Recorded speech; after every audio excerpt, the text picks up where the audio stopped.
Welcome to Nagaratnam சமையல். தேவையான பொருட்கள்: தக்காளி சாதத்துக்கு வெங்காயம் 2, தக்காளி 3 மெல்லிசாக நறுக்கவும், மஞ்சத்தூள், மிளகாத்தூள், உப்பு தேவையான அளவு,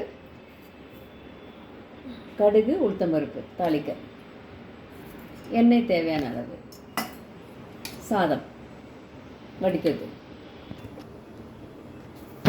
இப்பொழுது நம்ம தக்காளி சாதம் செய்ய முறை: 2 டேபிள் ஸ்பூன் எண்ணெய் விட்டுக்கோங்க, உளுத்தம்பருப்பு கடுகு போட்டுக்கோங்க.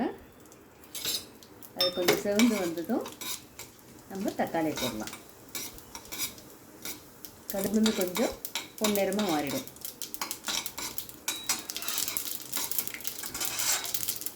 இப்போ நம்ம தக்காளியை போடலாம். வெங்காயம், தக்காளி.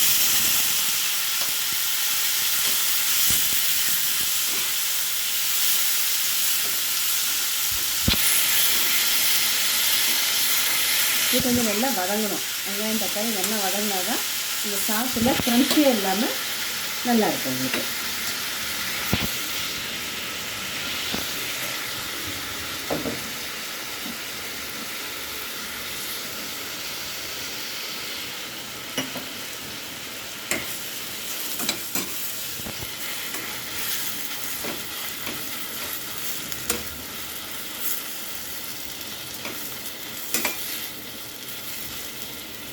ஒரு 2 to 3 minutes வதங்கினா சரியாக இருக்கும் உங்களுக்கு. இந்த தக்காளி ஷ்ரிங்க் ஆகிடும் அப்படியே. இப்போ வெங்காயம், தக்காளி ஒன்றா சேர்ந்துருச்சு பாருங்கள். தக்காளி ஒன்றா வதங்கிடுச்சு, எல்லாம் ஒன்றா சேர்ந்துருச்சு. இப்போ நமக்கு தேவையான மஞ்சத்தூள், மிளகாத்தூள், உப்பு எல்லாம் அதில் போட்டுக்கணும். கூடவே தண்ணி 1 டம்ளர் விட்டுக்கோங்க. அப்புறம் அந்த மிளகாத்தூள் நெடியும் அடங்கணும். வெங்காயமும் கொஞ்சம் வேகும். வெங்காயம், தக்காளியும் ஒரு 2 நிமிஷம் மூடி வைங்க.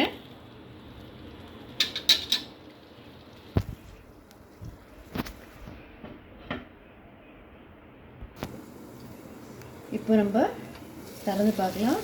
தக்காளி நல்லா மசிஞ்சிருக்கு பாருங்கள். நல்லா மசிஞ்சிருக்கு பாருங்கள் தக்காளி.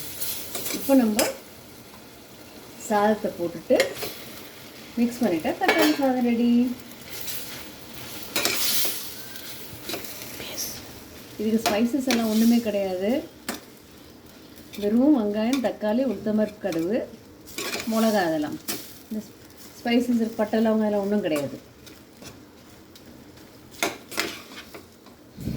இப்போ நம்ம எடுத்து சர்வ் பண்ணி சாப்பிட்லாம். இது கூட அப்பளம், சிப்ஸு, அப்பளம் ஏதாவது வச்சு சாப்பிடலாம். இப்போ தக்காளி சாதம் ரெடி. நல்லா ரிலீஸ் பண்ணி சாப்பிட்லாம். இதை அப்பளம், சிப்ஸு எது வேணாலும் வச்சு சாப்பிட்லாம். இது நீங்கள் சாப்பிட்டு பார்த்துட்டு லைக் பண்ணுங்கள், ஷேர் பண்ணுங்கள், கமெண்ட் பண்ணுங்கள். நாகரத்னா சமையலுக்கு தேங்க்யூ.